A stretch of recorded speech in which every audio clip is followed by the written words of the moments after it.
संघ लोक सेवा आयोग ने केंद्रीय सशस्त्र पुलिस बल परीक्षा 2023 के अंतिम परिणाम घोषित कर दिए हैं और एमपी के दमोह जिले के तेंदुखेड़ा तहसील के आकाश खत्री ने ऑल इंडिया में 259वीं रैंक हासिल कर असिस्टेंट कमांडेंट का पद प्राप्त किया है। आकाश खत्री के पिता, जो हैंडपंप सुधारने का काम करते हैं, उनके बेटे ने पूरे बुंदेलखंड अंचल का नाम रोशन किया है। आकाश ने लोकल 18 से बातचीत करते हुए अपने संघर्ष और अथक प्रयासों की कहानी साझा की। उन्होंने बताया कि उनकी प्रारंभिक शिक्षा तेंदुखेड़ा के सरकारी स्कूल में पूरी हुई थी। इसके बाद अपनी काबिलियत के बलबूते पर उन्होंने इंडिया पोस्ट ऑफिस में नौकरी हासिल की, लेकिन वहां मन न लगने के कारण नौकरी छोड़ दी और Indira Gandhi government engineering college Sagar से बीटेक की डिग्री हासिल की। सबसे पहले तो मैं अपने इस सफलता का श्रेय अपनी माता पिता और अपने भाई बहन को देना चाहूँगा। इस सफलता में सबसे बड़ा योगदान मेरे मम्मी पापा का है। उन्होंने जितना जितना अथक जो मेहनत मेरे साथ भी की, हर चीज़ से लेके मुझे ऐसा माहौल प्रोवाइड करना जिसमें मैं पढ़ाई कर सकूँ और अपने फोकस में ना बिगड़े, इसके लिए उन्होंने बहुत अथक प्रयास किया। इसके बाद मेरे जो बड़े भाई हैं वो भी एयरफोर्स में हैं और मेरा भी सिलेक्शन उनके साथ एयरफोर्स में हो गया था, लेकिन उन्होंने मुझे इस काबिल समझा और इसके लिए उन्हें कहना चाहिए कि बहुत प्रोत्साहित किया कि तुम्हारी क्षमता इससे कहीं ज़्यादा है, इसलिए तुम अभी ज्वाइन ना होकर तुम तैयारी करो और यूपीएससी की तैयारी करो। तो उनके मार्गदर्शन में मैंने यूपीएससी की इस तैयारी में एंटर किया। मेरी प्रारंभिक शिक्षा यहाँ पे तेंदुखेड़ा के सरकारी स्कूल से हुई है। इसके पश्चात मैंने 1 साल का ड्रॉप लिया आईआईटी के लिए, दुर्भाग्यवश वहाँ पे नहीं हो पाया। फिर मैंने पोस्ट ऑफिस में भी 1-2 महीने के लिए काम किया। फिर उसके बाद मैंने Indira Gandhi government engineering college Sagar से इलेक्ट्रिकल इंजीनियरिंग में बीटेक की डिग्री हासिल की है। अभी मैंने सीएपीएफ असिस्टेंट कमांडेंट 2023 की परीक्षा दी थी, जिसमें मेरी रैंक ऑल इंडिया रैंक 259 आई है और मुझे असिस्टेंट कमांडेंट का पद मिला है।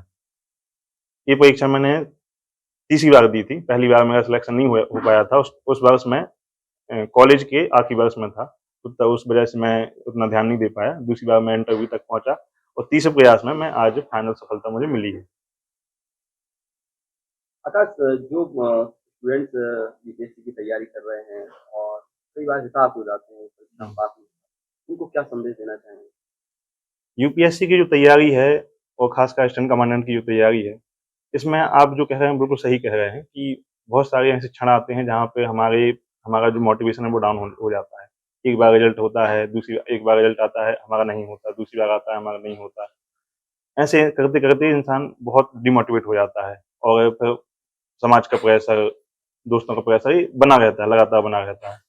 तो ऐसे समय में हमें अपनी क्षमताओं पे विश्वास रखना चाहिए। कुछ ऐसे सपोर्ट सिस्टम अपने आस-पास डेवलप करना चाहिए, कुछ ऐसे दोस्त, कुछ ऐसे मेंटर्स, टीचर्स, माता-पिता जो आपको पॉजिटिव एनर्जी लगातार देते रहें। तो आज के समय में और बहुत सारे डिस्ट्रैक्शन हैं।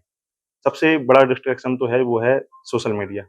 मैंने सोशल मीडिया पे मेरा सिर्फ व्हाट्सएप अकाउंट है, इसके अलावा ना मेरा फेसबुक अकाउंट है, इंस्टाग्राम अकाउंट है, लेकिन मैं उसको यूज़ नहीं करता। जब भी ज़रूरत पड़ती है मैं उसको इंस्टॉल कर लेता हूँ, लेकिन उसको यूज़ मैं नहीं करता। तो सोशल मीडिया से तो बचना बहुत ज़्यादा ज़रूरी है। Second, time management. ऐसा कई बार होता है कि हम छोटी-छोटी बातों में, कहीं शादी में जाना है, कहीं कहीं हम घूमने चले गए, दोस्तों के साथ खेलने चले गए, तो उसमें हम अपना टाइम वेस्ट कर देते हैं। यदि हम टाइम मैनेजमेंट नहीं करेंगे, खेलना भी ज़रूरी है, दोस्तों के साथ घूमना भी ज़रूरी है, सब ज़रूरी है। लेकिन समय के साथ सब ज़रूरी है कि उनको भी समय मिले, आपका दिमाग भी रिफ्रेश हो पाए और आपकी पढ़ाई भी साथ में सही चलती रहे। तो टाइम मैनेजमेंट, सोशल मीडिया से दूर होना और अपने आसपास सपोर्ट सिस्टम डेवलप करना, ये तीनों चीज़ें बहुत ज़रूरी हैं। एक मीडियम साइज़ एम बनाया कि 1 हफ्ते में हमारा 2 सब्जेक्ट या 1 सब्जेक्ट हो जाना चाहिए। फिर इसके बाद एक डे वाइज़ प्लान होता था कि इस दिन को आज के दिन में मुझे इस सब्जेक्ट के इतने पेजेस या इतने सब्जेक्ट कंप्लीट कर लेने हैं। तो इन 3 स्तरों पे मैंने अपनी तैयारी को बाँटा और यह जो कहना चाहिए, यह जो स्ट्रेटजी है मुझे बहुत हेल्प की। दिनचर्या तो ऐसी होती थी कि सुबह उठे, मंजन ब्रश किए और फिर उसके बाद पढ़ने बैठ गए, क्योंकि सुबह टाइम ज़्यादा अच्छा माहौल रहता है पढ़ने के लिए। फिर इसके बाद 11-12 बजे तक पढ़ते गए, फिर इसके बाद मम्मी-पापा ने बुलाया खाना खा लीजिए, तो खाना खाया, फिर इसके बाद फिर पढ़ने बैठ गए। तो ऐसे फिर शाम को फिर पढ़ने बैठ गए। मतलब टाइम तो फिक्स नहीं था, लेकिन लगभग पूरा दिन ही चला जाता था पढ़ने में।